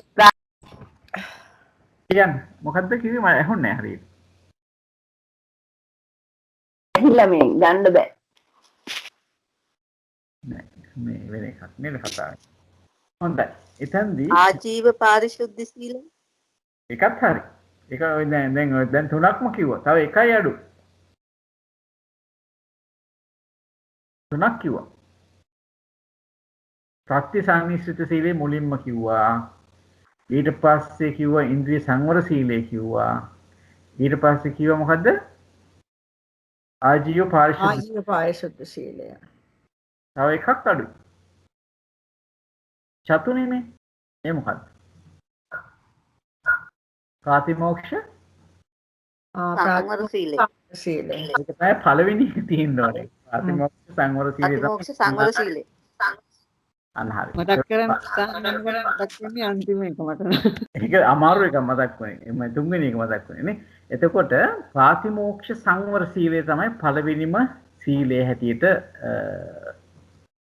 ප්‍රකාශ මේ දේශනා කරලා තියෙන්නේ. ප්‍රාතිමෝක්ෂ සංවර සීලය කියලා කියන්නේ ගිහියෙකුට නම් සාමාන්‍යයෙන් මම කිව්වේ ඒක ප්‍රාතිමෝක්ෂ සංවර සීලය. මොකද්ද? මම කිව්වේ ප්‍රාතිමෝක්ෂ සංවර සීලය කියලා. අපිට නම් ඇහුන්නේ නැහැ කියනවා. මේ මං හිතන්නේ යමක් කිව්වා හැබැයි ඒක පැහැදිලිව ඇහුන්නේ නැහැ. බොහොම හොඳයි ඒක මතක් කරා නම්. ඇත්තටම හොඳයි. ගොඩක් හොඳයි. එතකොට ප්‍රාතිමෝක්ෂ සංවර සීලය කියලා කියන්නේ ගිහියෙකුට නම් නිත්‍ය පංච සීලය. ඊට පස්සේ සාමණේර ස්වාමීන් වහන්සේකට නම් සාමණේර දස සීලය. ඊට පස්සේ අපි ගත්තොත් එහෙම උපසම්පදා නම් උපසම්පදා සීලය. ඔය ආකාරයෙන් එක එක පුද්ගලයා අනුව මේ විවිධ විදිහට දේශනා කළා නැත්නම් පැනවීම කරලා තියෙනවා මේ සීලය පිළිබඳව. කොහොමද එතකොට ප්‍රාතිමෝක්ෂ සංවර සීලය කියන්නේ නිවනට පමුණුවීමට අවශ්‍ය කරන සීලය. එතකොට මේ මූලික වශයෙන්ම පංච සීලයෙන් පටන්ගෙන තව වැඩිපුර සීල් ගන්න වෙනවා නේද? ඒ විදිහට තමයි ප්‍රාතිමෝක්ෂ සංවර සීලය. ඉන්ද්‍රිය සංවර සීලය කියන එක අපි දන්නවා. ඒ කියන්නේ කෙලෙස් ඇසින් කියන්නේ යම් දෙයක් යම් අරමුණකින් සිත කෙලෙස් බරිත වෙනවා නම් ඒ අරමුණු නොගෙන සිටීම සඳහා කරන යම් කිසි සංවරයක් ඉන්ද්‍රිය සංවර සීලය. ඒක තමයි දැන් ඇහැ ගත්තොත් එම ඇහෙන් යම් රූපයක් දිහා බලලා කෙලෙස් ඇති වෙනවා නම් ඒ රූප අරමුණු නොකර සිටීම තමයි ඉන්ද්‍රිය සංවර කර ගන්නවා කියලා කියන්නේ. ඇස සංවර කර ගන්නවා කියන්නේ. කන සංවර කර ගන්නවා කියලා කියන්නේ අනවශ්‍ය දේවල් වලට අහුම්කම් නොදී ඉන්නේ. ඒවා ඒ වගේන් ඈත් වෙලා ඉන්නේ. දැන් ඒක තමයි අපි මොකක් වෙලාවට දැන් ආර්ය අෂ්ටාංගික සීලය ගත්තාම නච්ච ගීත වාදිත විසූක දස්සන මාලා ගන්ධ විලේපන ධාරණ මණ්ඩන විභූෂණට්ඨානා වේරමණී කියනකොට ඉන්ද්‍රිය සංවර සීලයට බොහෝ සෙයින්ම උපකාර වන ඒ ශික්ෂාපදයක්. ඉතින් ඒ විදිහට ඉන්ද්‍රිය සංවර සීලය අපිට කතා කරන්න පුළුවන්. ඊට පස්සේ ප්‍රත්‍යසන්නිශ්චිත සීලය. දැන් කාන්තියක් කියන්නේ මොකද්ද ප්‍රත්‍යසන්නිශ්චිත සීලය කියලා? නම මතක තිබුණාට ඇත්තට මේකේ අර්ථය මොකුත් මට මතක නෑ. හොඳයි. ප්‍රත්‍ය කීයක් තියනවද? සාමාන්‍ය භික්ෂූන් වහන්සේලාට ප්‍රත්‍ය කීයක් තියනවද? යැපෙන්න. හතරයි. හතරක් තියෙනවානේ.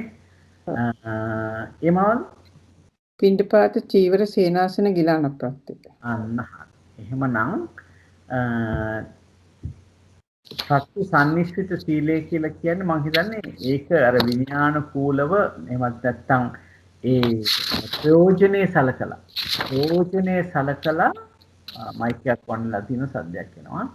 ප්‍රයෝජනේ සලකලා ඒ දේවල් පරිහරණය කිරීම. එතනත් යම් කිසි සංවරයක් තමයි. නමුත් ඒක වෙනමම සඳහන් කරලා තියෙනවා ප්‍රත්‍යසන්නිශ්චිත සීලය කියලා. ශ්‍රීමති මහත්මිය හෝ අපේ විනිත මහත්මිය ඉන්නවා නම් අපිට මේකට උදව්වක් කරන්න තව ටිකක් විස්තර කරගන්න. ප්‍රත්‍යසන්නිශ්චිත සීලය. විනිත මහත්මිය නෑ වගේ මම දන්න විදියට කියන්නම් මහත්තයා. දැන් අපි මේ චීවර පින්ඩපාත සේනාසන ගිලාන ප්‍රත්‍ය කිව්වහම ඒවා මේ චීවර වශයෙන් නැතත් ගිහියන්ටත් වස්ත්‍ර එහෙම තියෙනවා. ඒ ආදී එතකොට අර මේ ඒවා පරිහරණය කරනකොට විශේෂයෙන් භික්ෂුන් වහන්සේලා නම් අර මදය පිනිස නොවේ මේ ක්‍රීඩා කිරීම පිනිස නොවේ කියලා ඒ විදිහට ප්‍රත්‍යවේක්ෂා කළා නමදායන දවායන මණ්ඩනාය කියලා අර කියන්නේ. ඊළඟට යාවදේව කායස්ස තිත්‍යා කියලා මේ ශරීරයේ පැවැත්ම පිනිසයි. ඊළඟට මේ අර සත්තුන්ගෙන් වාත මක්සදන් සපසිරින් සප කියලා එහෙම මේ සත්තුන්ගෙන් උෂ්ණෙන් සීතලෙන් ආරක්ෂා වීම පිණිස අපි මේ නිවාසය එහෙම නැත්නම් මේ ආරණ්‍ය කුටිය පාවිච්චි කරනවා.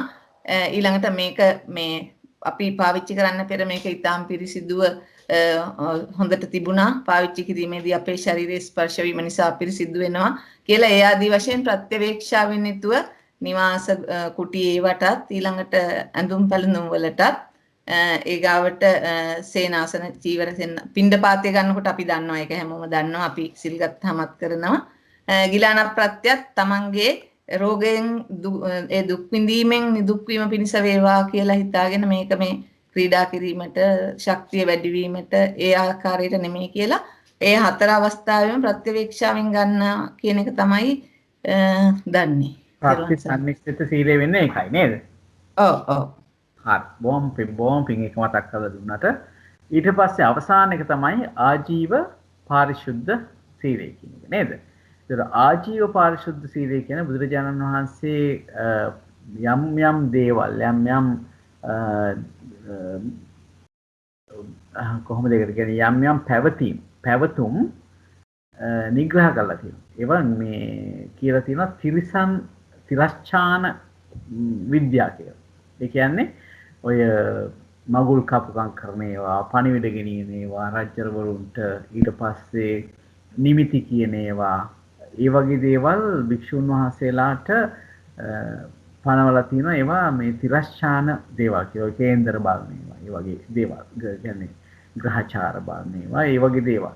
අන්න ඒවයින් වැළකීලා මේ ධර්ම මාර්ගය ප්‍රගුණ කරන එක තමයි එතන අපි ආජීව පාරිශුද්ධ සීලය කියලා කියන්නේ. ඒ වගේම තව තියෙනවා මේ තමන්ගේ යැපීම සඳහා වෙන අයව රවට්ටන ඒවා, තමන්ට වැඩිපුර ලාභ ලබා ගැනීම සඳහා කරන දේවල් ඒ සියල්ලෙම වැළකෙන එක තමයි එතකොට ආජීව පාරිශුද්ධ සීලය කියලා කියන්නේ. අර නොකටයුතු වෙනදාම් පහක් වශයෙන් කිව්වේ සත්වමා අරේව.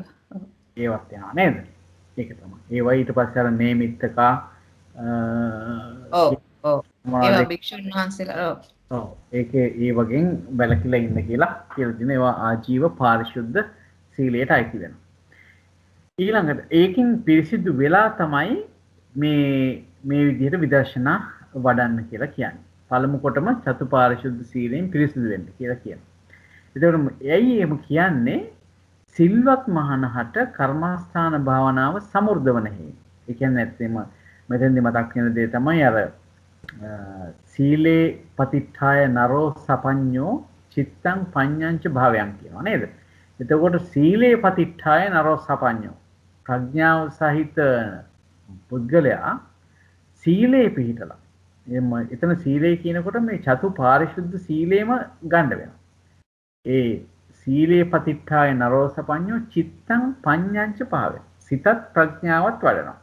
එතකොට එතනදි කියන්නේ මේ විදිහට මේ සීලේක පිහිටියාම තමයි මේ සිතේ කියන්නේ සමාධිගතයක් ඇති වෙන්නේ. ඒ වගේම ප්‍රඥාවත් දියුණු කරගන්න පුළුවන් කියලා. එතකොට දැන් සිල්වත් මහණහට කර්මස්ථාන භාවනාව සමෘද්ධවන හේනි කියලා මෙතන සඳහන් කරලා තියෙනවා.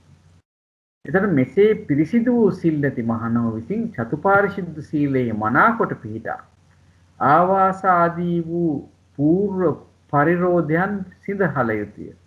ඒ කියන්නේ මේ ආවාස ආදීට තියෙන තිබිච්ච මම හිතනවා මෙතන පූර්ව පරිරෝධයන් කියලා කියනකොට ඒ පිළිබඳව කලින් තිබිච්ච යම් කිසි බැඳීම් ගතියක් ආසා කිරීම ගතියක් ඒවා හල යුතුයි කියලා කියනවා.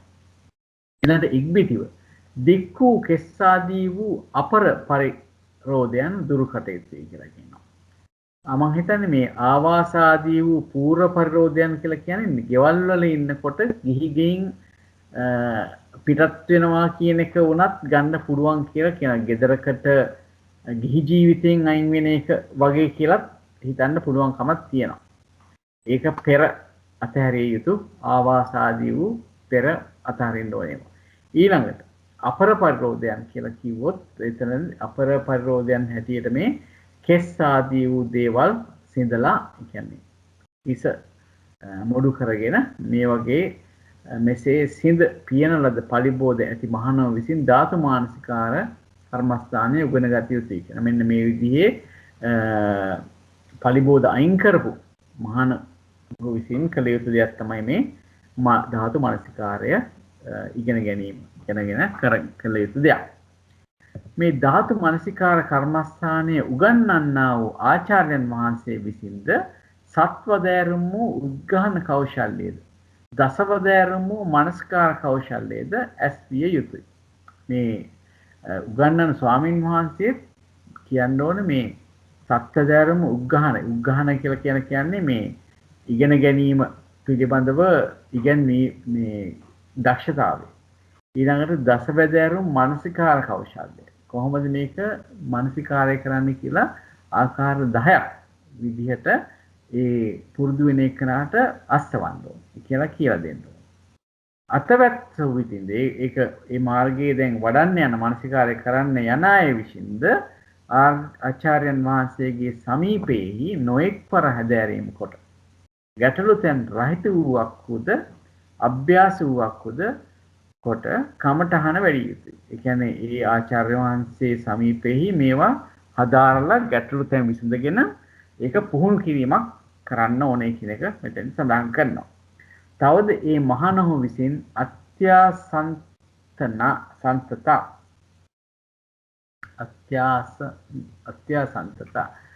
අති දූරතාදී වූ අටලොස් සෙනසුන් දොසින් දුරුව. ඒ කියන්නේ අති ආසන්නයේ නැතුව අති වැඩි දුරක් නැතුව අටලොස් සෙනසුන් දොසින් දුරුව මේ සේනාසන පිළිබඳව දෝෂ 18ක් පෙන්වලා ඇති මේ ධර්මයේ. ඒ වගේ මිදිලා පසංගින් යුක්ත වූ සෙනසන්නේ වැස මේ අංග 5කින් යුක්ත වෙච්ච සේනාසන වල ඉඳලා තමනුත් කර්මස්ථානාභි යෝගීන්ට කරුණ වූ කර්මස්ථාන යෝගීන්ට හොඳයි කියලා කියන සුදුසුයි කියලා කියන අල්ප ආබාධ අසාක්ෂ්‍ය ශ්‍රද්ධාවේ වීර්යයේ ප්‍රඥාවේ කියන පංච ප්‍රධානියංග සමන්විතව ඒවා ඇතුළුව අල්ප ආබාධ ඇතුව අසාක්ෂ්‍ය කියන එක අසටෝ කියලා කියන්නේ කපටිකම නැති කියන එක නේද? මතකද කාට හරි? සට කපට කියලා කියන්නේ සට කියලා කියන අර්ථයනේ තියෙන්නේ. සාල්ටික කියලානේ. අර සාල්ටික කියලා කියන්නේ කපටිකම. කපටි වගේ තමයිනේ. අසාටි කියලා කියන්නේ කපටි නොව. ශ්‍රද්ධා, වීර්ය, ප්‍රඥාව කියන මේ අංග 5න් යුක්තව පිණ්ඩපාත පරිභෝගයෙන් පසු කාලයේහි කමඨහන මෙනෙහි කොට යුතුය.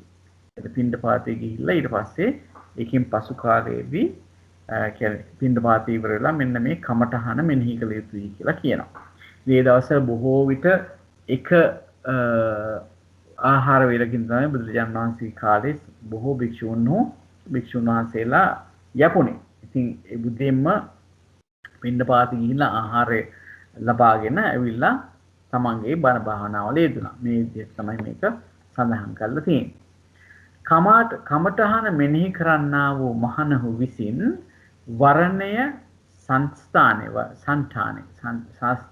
කියන්නේ සටහන. වර්ණයේ සටහන දිශාය අවකාශයේ පරිච්ඡේද යන මෝන්ගේ වශයෙන් කේසාදී කොට්ටාශයන් අතුරෙන් එක් එක් කොටස මෙනෙහි කොට. ඉතින් කෙස් ගත්තාම කෙස් වල වර්ණය මේක තද නිල් හරි කළු පැහැයෙන් යුක්තයි හරි කියලා එහෙම මන් හිතට ගන්නවා. එතකොට සංස්ථානය කියලා කියන්නේ සටහන. දැන් පැහැය සටහන දිශාව. දිශාව කියන්නේ මොකද්ද?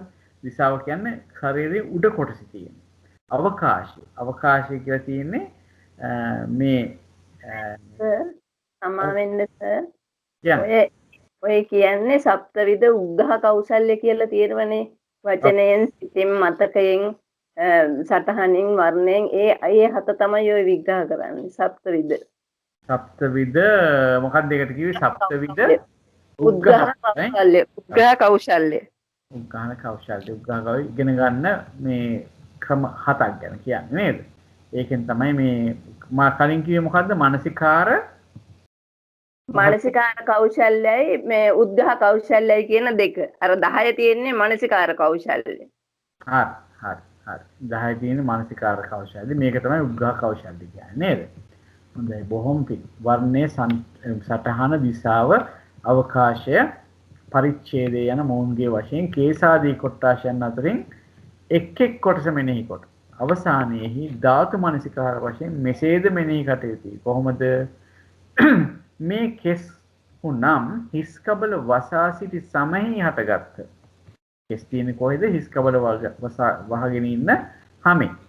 ඒ සම් අතුරින් තුඹස මත පිට ඉලුක් තන හටගත් කල්ලි. අපි කියන්නේ ඉලුක් ගස් කියලා.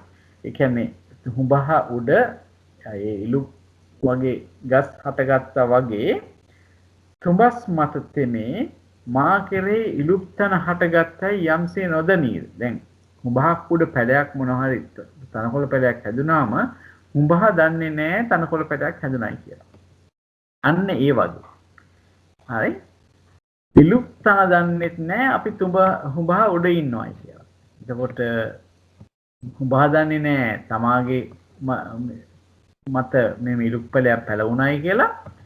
ඉලුක් පැලේ දන්නේත් නැහැ මේ මම මේ තමා ඉන්නේ මේ හුඹහක් උඩ කියලා. ඒ වගේම හිස් කබල වසා සිටි සම මා කෙරෙහි කෙස් හටගත්තේ නොදනීද. දැන් සම දන්නේ නැහැ කෙස් එතන හටගත්තයි කියලා. ඒ වගේම කෙස් දන්නේත් නැහැ මේ හිස් කබලේ තමයි අපි ඉන්නේ කියලා එහෙම දන්නේත් නැහැ. ඒ කියන්නේ මොකක්ද? ඇත්තටම මෙතන ඒ දේ දෙකම ගත්තාම එහෙම හිතන්න බැරි ජීවයක් නැති හිතන්න ශක්තියක් නැති දේවල් හැටියට මෙතන මේ සලකන්නේ. එතකොට මා කෙරේ කෙස් හටගත්තේ නොදැනෙන්නේ. කෙසේවුද අපි ස්කබල වසා සිටි සම්මි හටගත්තමයි නොදැනෙන්නේ. කෙස් හුය.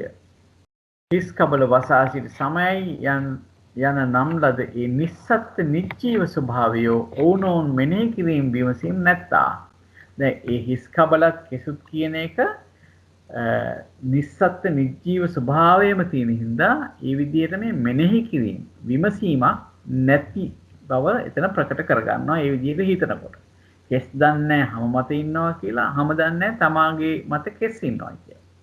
ඉතින් ඒ විදිහට ගත්තාම අපිට හොඳටම පැහැදිලි වෙනවා මේක එහෙම හිතන්න බැරි මේක සත්ව නෙවන ජීව නොවන ස්වභාවයක් තමයි මේ කෙස් වලත් සමෙත් තියෙන්නේ කියලා ඒ විදිහට හිතා ගන්න පුළුවන්. මෙසේ කෙස් වුණම් සිරුරෙහි අසම්මිශ්‍ර වූ කොටස. එක වෙනත් එකක් එක මිශ්‍ර වෙලා නැහැ. කෙස් කියන එක කෙස් විදිහටයි තියෙන්නේ. චේතනා රහිත කිසිම සිතුවිල්ලක් එන්න තැනක් නෙමෙයි කෙස් කියන එක. කෙස් වලට බෑ සිතුවිල්ලක් ඇති කරගන්න. අව්‍යාකෘතේ අව්‍යාකෘත කියලා කියන්නේ මොනවද කියලා මම කලින් හරියවොත් කොහොමද උත්තර දෙන්නේ? ඇයි අව්‍යාකෘතයි කියලා කිව්වේ? මොකක්ද අව්‍යාකෘත කියන එක කියන්නේ? ඒක රූප නිසා, කුසල අකුසල නොවන නිසා. අන්න හරි. කුසල අකුසල කියලා නොවන නිසා නේද? ඒක රූපයක්. ආත්ම ශුන්‍යය. එතන ආත්ම ගතියක් නැහැ. ඒක නිසා නිස්සත්ත්ව වෙන එක. දැඩි බව ලක්ෂණ කොට ඇත්තේ. එතන අන්න පඨවි ධාතුව මත කරගන්න තැන. හරි? එතන පඨවි ධාතුව මත කරගත්ත ඊට කලින් අනාත්ම ගතිය මතු කරගත්තා. ඊට පස්සේ අන්න පඨවි ධාතුව දැඩි බව ලක්ෂණ කොට ඇත්තේ. එයින් පඨවි ධාතු නම් වන්නේ කියලා මෙනෙහි කළ යුතුයි කියලා කියනවා. ඔය දැන් ගත්තේ කෙස් කියන එක. කේසා ලෝමා. ඊට පස්සේ ලෝම ගැන කතා කරනවා. ওই විදිහට දිගින් දිගට කතා කරනවා. අපි මම හිතන්නේ අදට අපේ සාකච්ඡාව නිමාවටපත් කරමු. යම් කිසි කෙනෙකුට අදහසක් හෝ ප්‍රශ්නයක් තියෙනවා නම් අපි අද කතා කරපු දේ සම්බන්ධයෙන් යම් කිසි ප්‍රශ්නයක් නගන්න ආස්තාව තියෙනවා. අපි හැමෝම එකතු වෙලා මේ ප්‍රශ්න निराකරණය කරගමු. මොනවා හරි ප්‍රශ්න තියෙනවද අද මේ ධාතු සම්බන්ධයෙන් කතා කරපු කොටස?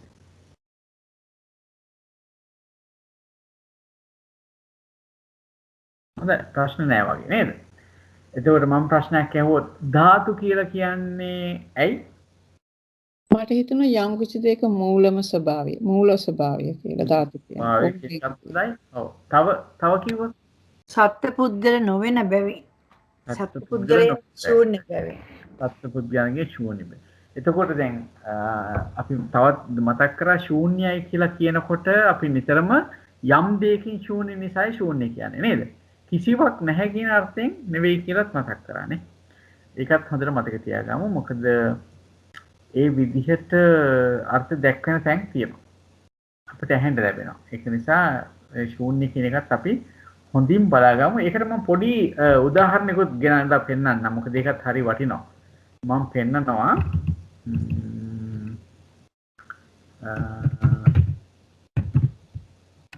චූල ශුන්්‍යත සූත්‍රය. මේක හරිම මේ ශුන්‍යතාවයේ ගැන කියපුම සූත්‍රයක්.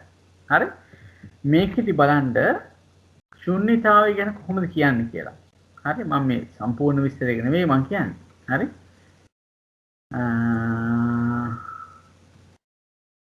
හරි මම මේක සිංහල පැත්තට යන්න.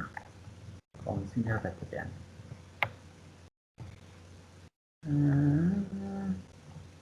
මේක සිංහල පැත්තට යන්නේ කොහොමද? මෙතන. හරි. මෙන්න බලන්න. හරි?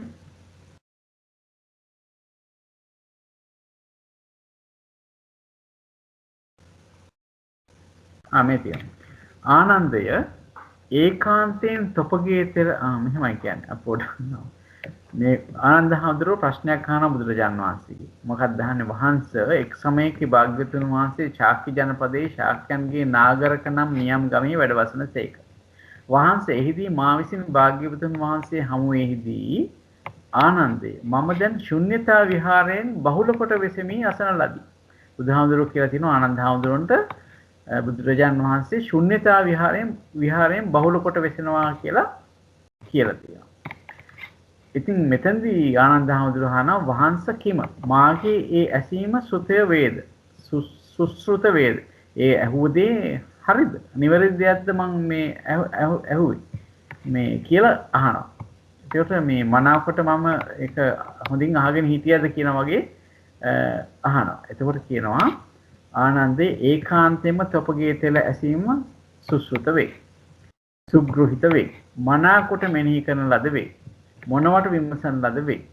ආනන්දය මම පළමුවත් දැනුත් ශුන්‍යතා විහරණයෙන් බහුල කොට වෙසෙමි. ආනන්දය යම් පරිදි මේ මුවරමා පැහැය මේ ප්‍රසාදේ මේ සිංහල භාෂාවේ ටිකක් අමාරු මොකද මුවරමා කියලා කියන්නේ මේ මුවන්ට මොනවද කියන්නේ? මුවන්ට ඔව් පාලියෙන් කියන්නේ මොකක්ද? මිග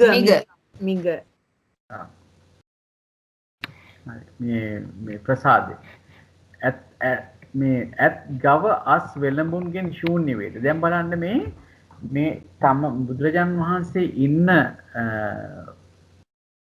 ආරාමය හරි අනාථපිණ්ඩික හාමුදුරුවෝ හදලා දුන්නේ මොකක්ද ආරාමේ? ජේතවනාරාමේ නේද? ඊට පස්සේ අපි මේක බලමු මේකද මේ මුවරමා කියන එකේ තේරුම. මෙතන අපි කියන්නේ නේද? මුවරමා. මොකද මිගාරමාතුපාස. හරි? මිගාරමාතුපාසාදේ තමයි එහෙම කියලා තියෙන්නේ. හරි? කොහොම හරි එතකොට මෙතන කියලා කියන්නේ මේ මිගාරමාතුපාසාදේ ස්වාමින් වහන්සේලා ඉන්නේ නේද? එතන ඇත්තු නැහැ ගව අස් වෙලඹුන්ගෙන් ශූන්‍ය වේද. හරි? රන් රිදියෙන් ශූන්‍ය වේද. ස්ත්‍රී පුරුෂ සන්නිපාතයෙන් ශූන්‍ය වේද. මෙතන මේ ස්ත්‍රී පුරුෂෝ ගැලක්ෂණ තැනක් නෙවෙයි. මේ බලන්න. එතික දුව මේ අශුන්‍යතාවයක් දැත. කිමෙක් දෙයක් භික්ෂුන් නිසා වන ඒකත්වයයි. ආනන්දේ එපරිදිම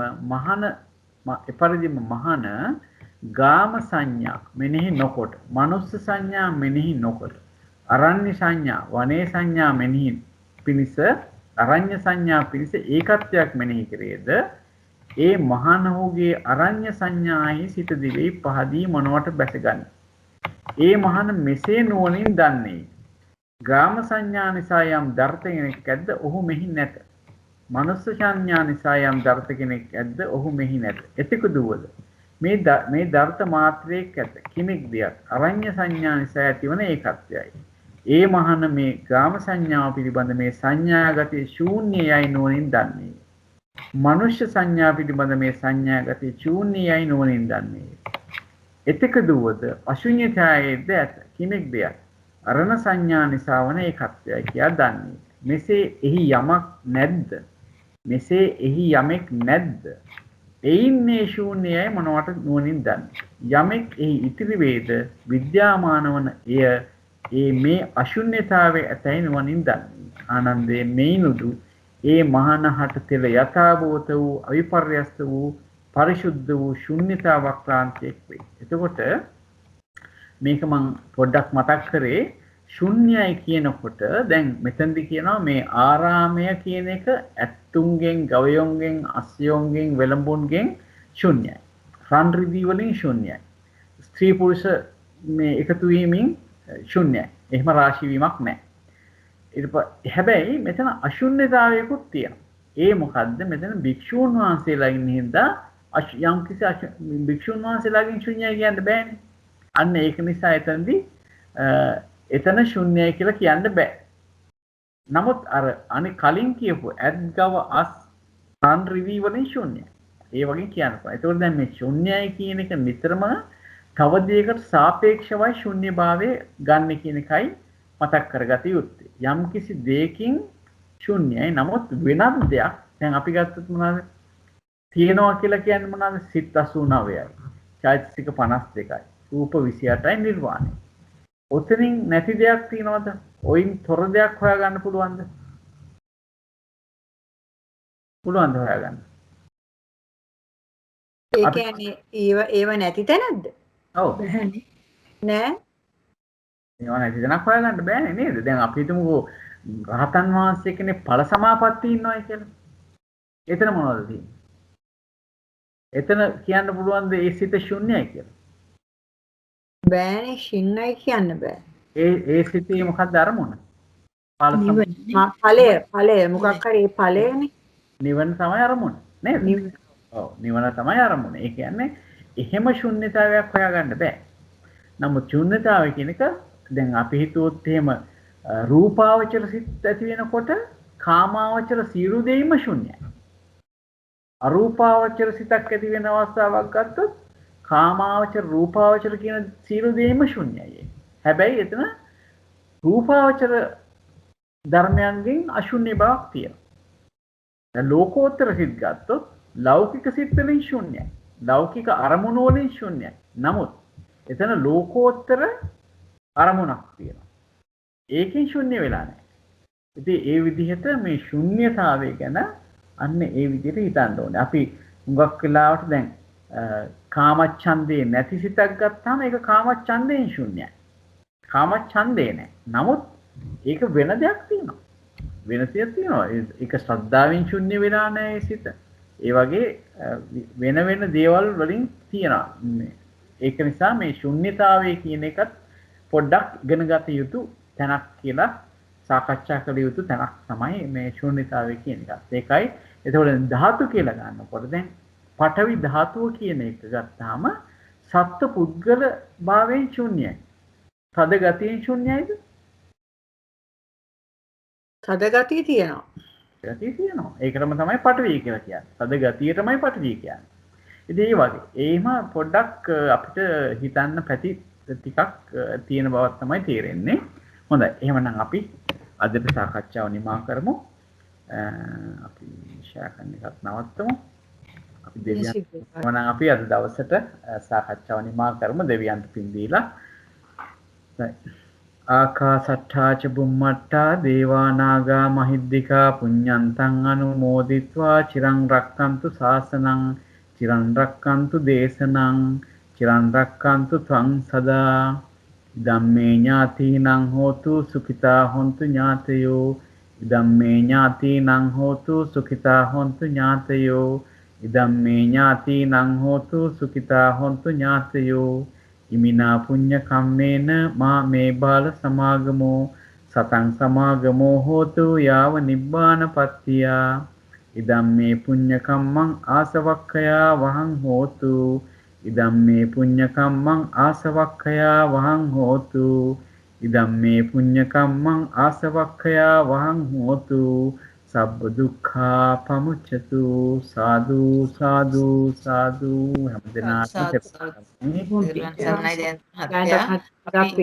අපි සාකච්ඡා කරා වගේ අපිට ඇත්තටම දවසින් දවස ධර්මය තේරෙන්න උතුම් කල්යාණ මිත්‍ර සම්පත්තියක තියෙන අගය තව තවත් වැඩි වෙනවා. ඒ වගේම දිනෙන් දින දහමට ලං වෙනවා වගේ හැඟීමක් තියෙන්නේ. බුදුරජාණන් වහන්සේ වගේ කල්යාණ මිත්‍රෙක් දේශනා කරපු ධර්මය අහක යන්න නොදී, වැහිලා යන්න නොදී, ජනතාව අතරටපත් කරලා අපි ඒකට යොමු කරලා අපිට ඒවා කියලා දීලා අපිත් යම් කිසි දෙයක් දන්නවා නම් අපෙන් තවත් කාට හරි ඒවා උදව් කරගන්න තරම් අපිට උදව් කරපු කල්යාණ මිත්‍රෝ ඔබ සැමට අපි ඊටාම කෘතවේදීව අහන බණපදයක් පාසා පුණ්‍යානුමෝදනා කරනවා. ඒ සියලු කුසල් බලෙන් ඔබතුමාට මෙලොව වශයෙන් නිදුක් නිරෝගී සුවපත් දීර්ඝායුෂ ජීවිතයක් ලැබමින් තව තවත් බොහෝ පිරිසකට මේ ධර්ම දාණය දෙන්න අවශ්‍ය ධෛර්ය ශක්තිය වීර්ය ප්‍රඥා සම්පත්තිය විවේකය හැම දෙයක්ම නොඅඩුව ලැබිලා ඒ කරන කටයුතු ਸਰවපකාරයෙන් සාර්ථක වේවා කියලා ප්‍රාර්ථනා කරනවා. ඒ වගේම මෙලොව වශයෙන් ඒ සඳහා අවශ්‍ය ධෛර්ය ශක්තිය වීර්ය නිදුක් නිරෝගී භාවය දීර්ඝායුෂත් ඒ ආකාරයෙන්ම තුන්රන් සතු අපරිමිත ගුණ බලෙන් වර්ධනය වේවා. ඔබතුමාත් අප සැමත් ධර්මයේ ඉගෙන ගත්තා වූ අතිපූජනීය ස්වාමීන් වහන්සේලා අපිව ධර්මයට යොදවපු ධනය කාලය ශ්‍රමය වැය කරමින් අපිට ධර්ම දානය දුන්නා වූ සියලුම කල්යාණ මිත්‍ර උත්තමින්ටත් ඒ සෑම දෙනාගේ පවුල් වලටත් ඒ වගේම ඒ පරලෝ සැපත් නෑදෑයන්තුළු සැමටත් ඒ හැම දිනාටමත් අපි නිදුක් නිරෝගී සුවපත් දීර්ඝායුෂ ජීවිත ලබනවා. පරලෝ සැපත් ඥාති වූ සුගතියටමපත් වෙත්වා. ඒ හැම දිනාටත් ඒ ආකාරයෙන්ම ඒ ආනිසංස එසේම ලැබේවා කියලා ප්‍රාර්ථනා කරනවා. ඒ වගේම අප සැමටත් ජයන්ත මහත්මයාගේ දරුවන් ඇතුළු පවුලේ සැමටත් ජයන්ත මහත්මයා ඇතුළු අප සැමගේ මියගිය ඥාති මිත්‍රාදීන්ටත් සුජීවත් වෙන්න සැමටත් මේ සියලු කුසල් අයිති වේවා. ඒ සෑම සියලුම දෙනාත් සුගතියෙන් සුගතියටමපත් වෙත්වා. මෙලොව වශයෙන් නිදුක් නිරෝගී සුවපත් දීර්ඝායුෂ ජීවිත ලබත්වා. ඒ සෑම සියලුම දෙනා දහමටම යොමු වෙත්වා. නිවනටම යොමු වෙත්වා. පතන උතුම් බෝධි වලින් සුව පහසු වෙන්න චතුරාර්ය සත්‍ය අවබෝධ කරත්වා කියලා ප්‍රාර්ථනා කරනවා. ත්වන් සරණයි.